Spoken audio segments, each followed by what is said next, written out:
Hello, good afternoon guys. Itong steel matting guys. Oh, dito mag-matting ng ng steel para lagay sa culvert guys. Culvert na 18 ito ginawa steel matting. Ito guys. Sa culvert niya 18 ito guys. Standard na culvert. Gamit namin guys ang makikin.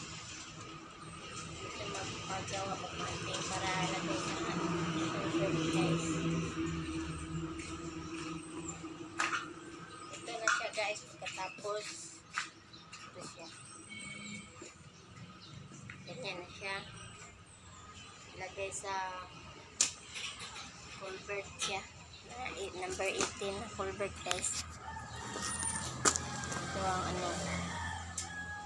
forma niya guys, steel matting. Madali lang magmatting kasi mayroon naman siyang forma. Mayroong forma guys. Ito yung kabilya namin guys, number 18 na culvert. Standard kabilya namin guys. Mura lang bili namin sa hardware kasi binigyan kami ng discount. Thank you for watching. Bye. God bless. Please follow, like, and share.